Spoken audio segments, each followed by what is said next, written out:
साल 1993 ईडी में बख्तियार खिलजी ने नालंदा पर अटैक किया। इसका नतीजा है भीषण नरसंहार।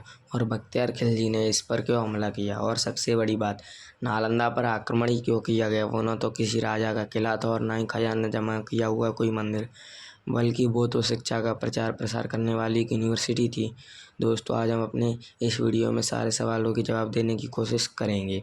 तो आइए शुरू करते हैं।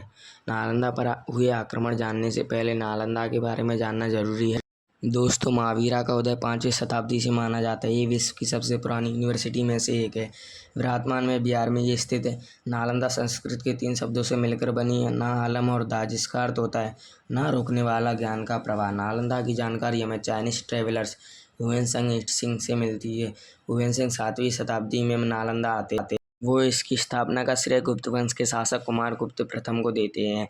हुएनसांग लिखते हैं कि यहाँ 10,000 विद्यार्थी और 1510 टीचर रहते थे। मतलब ये एक आवासीय यूनिवर्सिटी हुआ करती थी। नालंदा में Chinese, Japan, Korea, Indonesia, Turkey और श्रीलंका जैसे देश से लोग पढ़ने के लिए आते थे। साथ साथ एस्ट्रोनॉमी, मैथमेटिक्स, फिलोसफी, मेडिसिन जैसे विषय की शिक्षा भी दी जाती थी। यहाँ तक कि उपनिषद की कुछ असली स्क्रिप्ट भी मौजूद थी। साथ ही यहाँ विद्यार्थियों को कोई भी फीस नहीं भरनी पड़ती थी। यहाँ पढ़ने वाले में हर्षवर्धन, वसुबंधु, धर्मपाल, नागार्जुना और हुएनसांग जैसे बड़े बड़े नाम शामिल थे। ऐसा भी माना जाता है कि प्रसिद्ध खगोल विज्ञानी अंकशास्त्री आर्यभट्ट यूनिवर्सिटी के हेड रहे थे।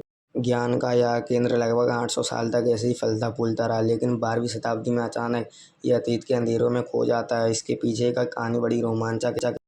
नालंदा पर एक नहीं 3 बार आक्रमण हुए थे। पहले 2 आक्रमण के बाद फिर से पुनः स्थापित कर लिया गया था, लेकिन तीसरा आक्रमण इसके लिए घातक साबित होता है। सबसे पहला आक्रमण समुद्रगुप्त के समय 455 से 467 एडी महिष्कुल के नेतृत्व में हुड्स ने किया था।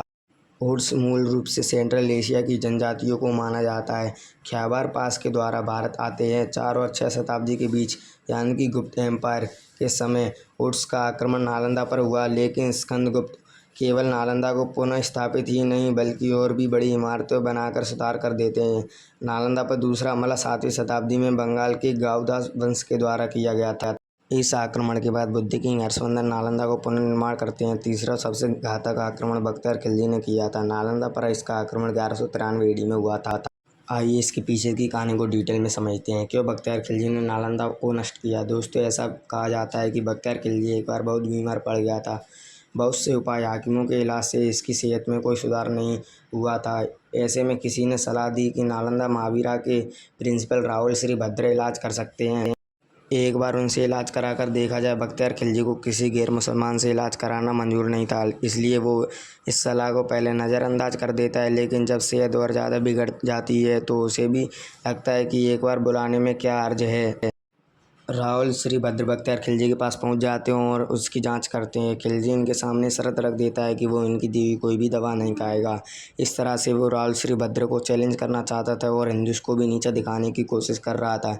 इसके बावजूद राहुल श्री भद्र ने भरोसा दिलाते कि खिलजी की सेहत में जल्दी ही सुधार हो जाएगा। वो खिलजी को कुरान देते हैं और कहते हैं कि इसके कुछ पन्ने रोज़ पढ़ा करो। खिलजी ऐसा ही करता है और देखते ही देखते खिलजी की सेहत में सुधार आ जाता है। दोस्तों, राहुल श्री भद्र ने कुरान के पन्नों में दवा लगा दी थी, जो पढ़ते समय खिलजी तक पहुंच जाती थी और वह पूरी तरह से सही हो गया। जब खिलजी को यह बात का पता चलता है तो उससे बहुत ज़्यादा इनसिक्योरिटी और जेलसी फील होती है। उसे लगता था कि इन फ़कीरों के पास में मुस्लिम हकीमों से ज़्यादा ज्ञान कैसे। बस इसी बात से नाराज़ खिलजी फैसला करता है कि वो इस ज्ञान के स्रोत को हमेशा के लिए ख़त्म कर देगा। और आइए जानते हैं कि इस ज्ञान का स्रोत क्या था। दोस्तों, राहुल श्री भद्र और नालंदा में रहने वाले हज़ारों विद्यार्थियों का ज्ञान का स्रोत यहाँ की लाइब्रेरी। नालंदा के पास उस समय की दुनिया की सबसे बड़ी लाइब्रेरी, उसका नाम धर्मगंज हुआ करता था और 3 बहुमंजिला इमारतों से मिलकर बनी थी, जिसका नाम था रत्नो सागर, रत्नोडी और रत्नो रांझा। इसमें करीब 90 लाख किताबों का संग्रह था। खिलजी को जब इस बात का पता चलता है तो वो नालंदा पर आक्रमण करने का फैसला करता है। हजारों की संख्या में रह रहे विद्यार्थियों को बेरहमी से हत्या कर दी जाती है। बहुत से विद्यार्थियों को तो जिंदा ही जला दिया जाता है। खिलजी की सेना ने विद्यार्थियों के ऊपर भेड़ियों की तरह टूट पड़ती है। चारों ओर कत्लेआम मच जाता है। उसके बाद यहाँ की लाइब्रेरी में आग लगा दी जाती है। The temporary historian Miraj Siraj अपनी तबाकत नसीरी में लिखते हैं कि किताबों को पूरी तरह जलने में 3 महीने लग जाते थे। इससे आप समझ सकते हैं कि यहाँ कितना विशाल संग्रह किताबों का रहा होगा। यह बहुत सारी मैन्युस्क्रिप्ट या ओरिजिनल फॉर्म में भी थी, जो कि दोबारा कभी रिकवर नहीं की जा सकती। दोस्तों, खिलजी ने एक यूनिवर्सिटी ही नहीं नष्ट की बल्कि एक पूरी परंपरा को तबाह कर दिया। यह आक्रमण इतना भयानक था कि पुनर्निर्माण करने के लिए नालंदा में कुछ बचा ही नहीं था। रह जाते हैं तो खंडर में बने इमारतों के कुछ अवशेष जो समय के साथ मिट्टी में दफन हो जाते हैं। नालंदा को नष्ट करने के बाद खिलजी बिहार में ही दो और यूनिवर्सिटी विक्रमशिला और ओदंतपुरी को भी नष्ट कर देता है। ये सिर्फ भारत का ही नुकसान नहीं बल्कि पूरे विश्व का नुकसान था। सिर्फ एक व्यक्ति की जलन और इनसिक्योरिटी की वजह से हजारों वर्षों का ज्ञान का संग्रह जलकर खाक हो जाता है। भारत जैसा कल्चर जहाँ किताबों के एक पन्ने को फाड़ना भी पाप माना जाता है, उसके इतिहास में होने वाली ये घटना सच में शर्मसार करती है।